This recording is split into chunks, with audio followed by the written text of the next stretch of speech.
So the issues on the screen and we're going to cover today, and the one that I'm getting the most questions on is the quarantine update. What's going on? Do I have to go into a hotel? Am I going to have to go into a hotel? So Shannon, tell us what we know about the quarantine update. Well, I mean, at this point in time, I know there's some rumblings about changes and everything like that, but we really don't know any details. So we really mostly, in terms of quarantine itself, we have status quo for now. It's 14 days of quarantine for anyone entering Canada. There are a few exemptions to that, but really they are quite restricted. So the vast majority of people should be quarantining for a period of 14 days upon arrival. I mean, it's getting fairly strict. There are more check-ins, so be prepared that you do need to actually have some check-ins. You'll use the ArriveCan app, which really allows the Canadian government to kind of track a little bit more and know where you are. So do take it very seriously. And I guess the other big change in the new year really for us is that now if you're entering by air, you're required to have a COVID test done within 72 hours of your travel and have the results in hand. So that's a really big change. It wasn't required before. It came into being on January 7th. So since then, it's a requirement. And of course, it's a bit of a logistical nightmare sometimes, depending where you are. Some people really have a hard time getting those results within 72 hours.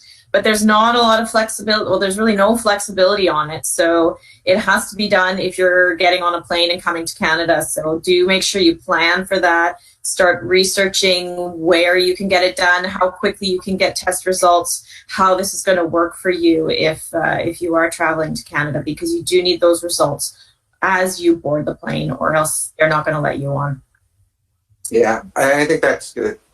Great information, plan in advance. The other thing, of course, is that we're hearing from, the Prime Minister and warning from everybody that changes are coming. We don't know what those changes are. We have no certainty. If people want certainty, they should come back today, as the Prime Minister has recommended, because that things are coming. I also got a lot of questions about the new U.S. administration and how they're handling quarantine and what's going on with quarantining into the United States. And quarantine in the U.S. is very different to Canada in that it's a state-by-state requirement, and each state is different. When we speak to American clients about our Canadian quarantine, they think we're crazy because nobody in the U.S. takes it seriously, the quarantine. But that may change. The one thing that has changed as of yesterday, similar to Canada, you need a COVID test to fly to the United States. Has to be within 3 days of flying. So once again, that is a new requirement that you have. And anecdotally, we're hearing that people are facing great scrutiny if they are traveling for non-essential purposes into Canada or the United States. Canada more so, in that, like, why did you go to Florida on vacation? You're not supposed to be traveling for discretionary reasons now, and people are facing greater scrutiny at the border. So the best advice is stay home. So in terms of quarantine, that's all we have right now, and come back. Work permit processing times. I think here we've actually seen some improvement. Shannon, what are you seeing? Yeah, I agree. We are seeing some improvement. I guess it remains to be seen whether it really sticks and it's a trend. So we're kind of watching that because there are very recent improvements. Within Canada for work permit extensions, we're seeing I would say about 2 months is what we're seeing. It's even actually, yeah, I would say that's even better. Yeah. Today I got some that were beginning of December. Okay. Well, beginning of November, so it's a little bit better than that even. Yeah, and really that's essentially what we would see during non-COVID times. So it's about normal. It's a little on the lengthier side, but really it's within normal range. Those fluctuate even non-COVID times. So I would say that's normal. What about from abroad? What are we seeing from abroad? So this is where we're seeing some real changes. I think for people, I mean, it really does depend on where you are. There is some it fluctuates. It's hard to predict in some places. Still, I would say it's a bit tough, but We are seeing improvements definitely for files being processed in the US. We've seen them around normal timeframes, really. Some of them as quickly as 2 weeks. And like I said, it kind of, we'll see if that continues. I'm a little hesitant to say it's a done deal, but we have definitely seen that. And then we're starting to see some movement in India, which has been basically on standstill for many files for months and months. And let's talk about that. Let's talk about what's going on in India and what we're seeing out of India. So the biggest news for me and what I do really is what's going on in India. And what has been the case is that they have not been completing biometrics since about March. In the late fall, they started to open it up to certain types of applications, but very limited. So effective last week, they opened it up much more generally to work permit applications and most applications. So we are seeing people being able to get biometrics appointments where they've been waiting for months and months. And following those biometric appointments, we are actually getting passport requests quite quickly afterwards. So this is a big change where, people who've been waiting, so there are people who've been waiting since March for their application. So we're really hoping that that'll get cleared out and we may see some real movement there right now. It's really good news for people who've been waiting a very long time. I agree with that. I mean, what we've seen is there were certain cases where from India we were getting requests to send our passports directly to the High Commission, but it was nilly-willy, and some we were getting and some we weren't. And this is a much better answer, shall we say. And I mean, it relates to our third point, which is the visa application centers, because the way the process works is it's all triaged by the visa application centers throughout the world. And if those visa application centers were closed, there wasn't a lot that was happening. And that was the problem that we were having, is that the visa application centers in India, but as Shannon has said, it's changing and has changed. What are we seeing all over the world with that? Well, I did a quick search before this presentation, and I don't see any that are technically fully closed at this point in time. That's good news. There may be, I may have missed some, but I didn't see any. I looked through the major ones that we tend to use, and they all have at least limited services. So a lot of them are limited in terms of, the biometrics are only for certain groups or with appointments, and they're not allowing you to come in person to submit your passport. They have new special instructions.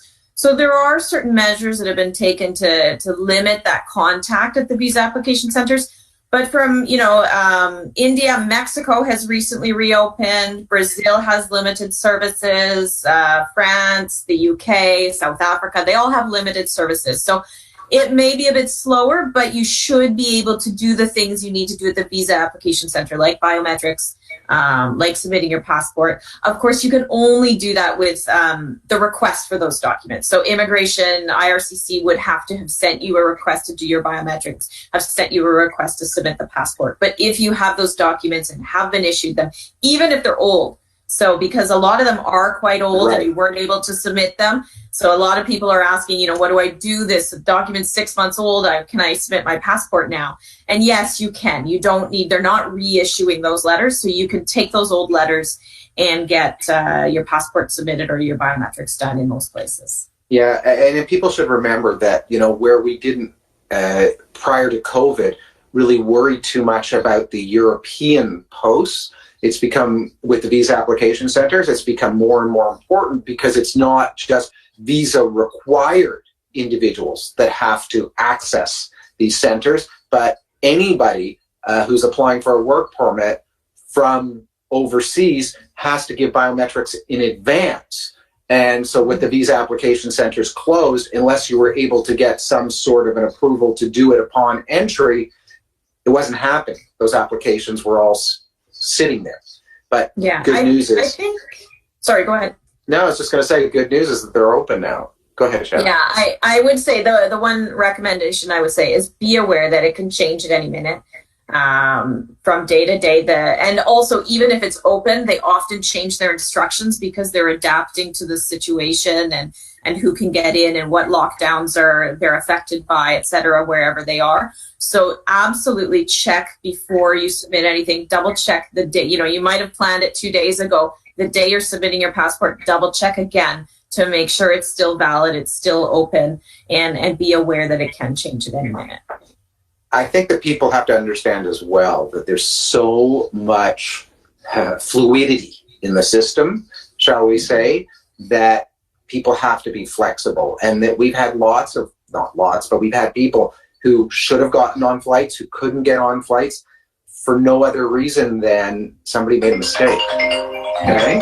Somebody made a mistake. So bearing that in mind, sorry guys, bearing that in mind, because things happen. Be open to you don't leave things to the last minute. Fly prior to when you absolutely have to be there. Okay, things of that nature.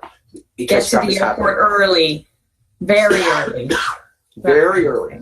I mean, we've seen lots of times, because if the Air Canada agent is deciding whether you're getting on the plane or not, and they're not sure, they got to get through to the IRCC liaison overseas, and they've got to deal with the issue. Okay, so it's difficult, it's fluid, and be flexible and be understanding and check in advance, right?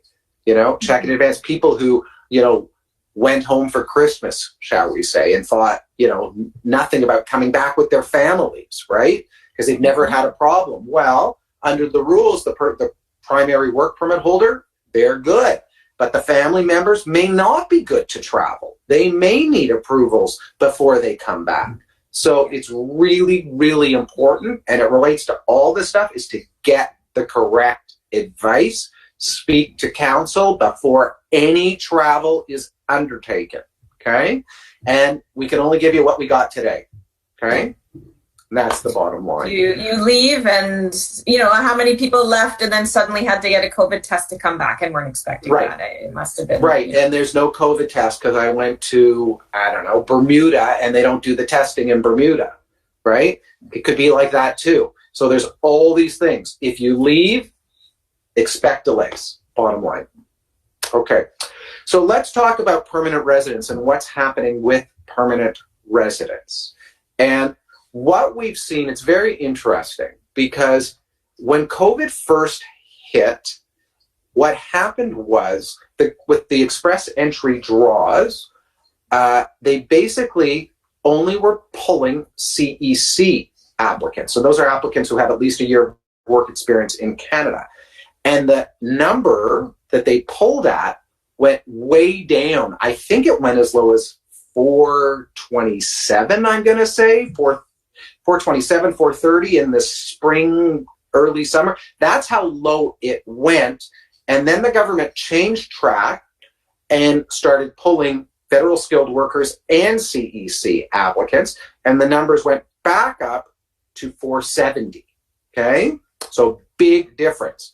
The last two draws that we've had have been exclusive CEC draws. So once again, the numbers are coming down. So our advice to people is, if you qualify in the CECs, get yourself in, because you may be able to take advantage of this lowering of points that may not occur. Okay? We don't know, because we never know, but they drew, I think it was 4,700 or something in the last draw. It was a huge number, and the numbers have come way down. And if they continue with just CEC draws, they're going to drop even further. So you may be able to take advantage of things and not have to wait as long to qualify for permanent residence. Shannon, changes in the post-graduation work permit. And this is very exciting for us. Tell us about it. Yeah, there's a new policy. The details just came out today, so it's brand new. Hot off the press. hot off the press, and it's really exciting for some people. The idea behind it is normally when you get a post-grad work permit, so after you've completed a program of studies in Canada that qualifies, you can get a post-grad work permit. And the thing about the post-grad work permit is that it has always been a one-time opportunity. You get one post-grad work permit and that's it. So use it or lose it, use it properly. To get you the skills and the work experience that you need for your PR. Well, they've, for the first time ever, made a bit of an adjustment to this. And really, it's a recognition that people who are kind of have their work permits expiring or have expired may have been affected by COVID and their ability to get that work experience. So the idea is that those, they may have lost jobs or not been able to get jobs that they need to be able to become a PR so that they qualify with the work experience. So there is this opportunity to extend in certain circumstances.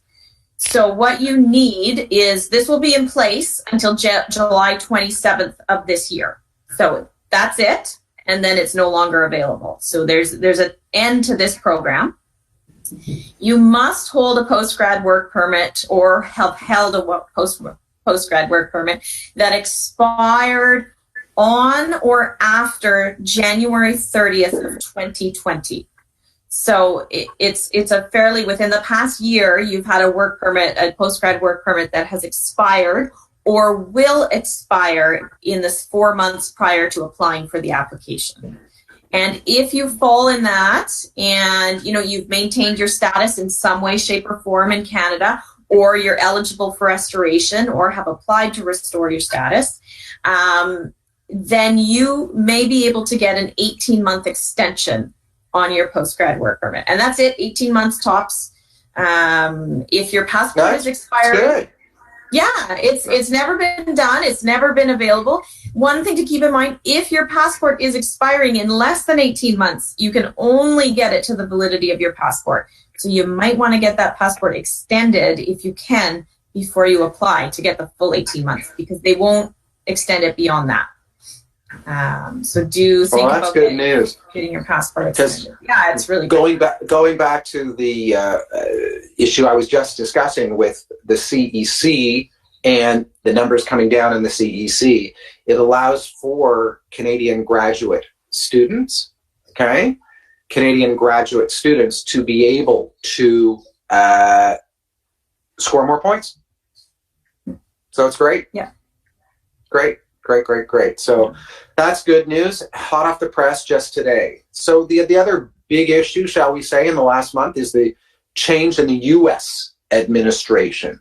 And what we've seen so far is a basically return to the good old days, shall we say, of the Obama administration. And there's been, so far, I would say, firstly, a huge change in tone, in that the U.S. government being against immigration is now looking at a forward path for many, many different programs. What we saw over the last 4 years has been tightening, more difficult, and more difficult. And with the change in the administration, we expect a change of tone all the way around. Having said that, the first thing on the first day that President Biden signed was a reversal of the Muslim ban. So those applicants will now be eligible for visas that they were not in the previous administration. The trouble, of course, is most of the embassies are closed because of COVID, so they can't apply, but they aren't banned from applying. As well, the wall that was being built has been stopped. They've deferred all deportations for 100 days, although a judge in Texas stopped that order yesterday. So that is on it. And the big one for me personally, I would say, is the DACA issue. For those of you who aren't aware, DACA stands for Deferred Action for Childhood Arrivals. And if you were under 16 when you arrived in the United States by a certain period of time, under the Obama administration, they said, fine, you were a child, you came with your family, you are blameless, we are going to allow you to get a work permit, and we will not be deporting you. with that, the Trump administration canceled the program and said, no, we are going to resume deportations. We are canceling your work authorization. And you have to understand that these kids came forward, and kids, some of them are 25, 26 at this point. They came forward and gave all their information in. And the government had everything, trusting the government to move forward. In any event, the program is being reworked so that it's an even better program with a path towards permanent for these kids. So we really, really hope that this goes forward and that there is an end of the road that's positive for these individuals, because under the Trump administration, it was used as a political tool against these kids. One of the other things that he's talked about, which is really important actually for a lot of people, is this actually was introduced in 1996, which is the 3 and 10-year bar of admission for individual. With that, if you had overstayed in the United States for various periods of time, and I can give you an example. I had somebody who reached out to me a couple of weeks ago who was a snowbird. She went down in November of 2019. She got sick in the States, ended up staying in the States, and has been in the States, because when you enter as a Canadian, you typically get 6 months. So from November, she was good until May, but she overstayed because she got sick. She's now been in the States illegally since May. She did nothing on her status since May. She would have been subject to the 3 and 10-year bars. There's talk about removing those bars, which will help a lot of people, and family reunification. So that's why I go back to what I said, which is really the tone of everything is changing in the U.S. So there's great hope for many of us with this new administration, and fingers crossed that in the first 100 days, a lot of legislation that has been proposed is being passed. So with that, the other thing I want to say is we're getting to H-1B time. So if people are interested in applying for H-1B, so far we don't have changes there yet. The way it worked last year was the lottery occurred in March. So that's why I'm saying it's time to start thinking about that. And the other thing that, the big issue was quarantining. As I said at the beginning, there's no federal quarantine, but as part of the executive orders, the president said within 2 weeks, so that was February 3rd, he wants a report on quarantining if it was possible. I don't think it's going to happen. I don't think there's a taste for it, but it is something to be aware of and to watch for, that there could be a quarantine when you enter the United States. And remember, we have this crazy thing, which makes no sense to me, but don't understand it. You cannot drive across the United States for non-essential reasons, but you can fly across the United States for non-essential reasons. So maybe that might change. Don't know. If they're looking to tighten up, that's a sort of simple solution where you can fly, but you can't drive. So that's pretty much it on the U.S. front, and changes over the last 30 days. So lots of moving pieces. Shannon, what else do we got?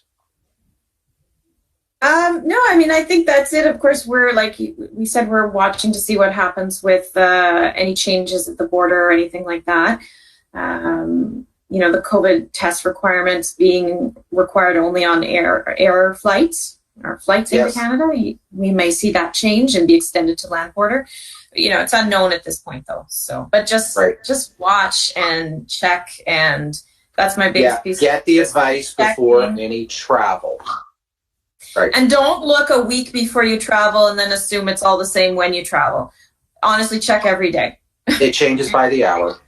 Yeah. It changes by the hour. Okay, Stephen, we're throwing it back to you.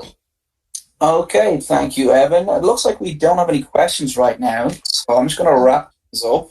Thank you, everyone, for attending today's webinar, and special thanks to Evan and Shannon for sharing their expert knowledge. I encourage you all to sign up to our alerts and follow us on social media, keep up to date on the latest developments inside Canadian immigration. Until next time, everybody, stay safe.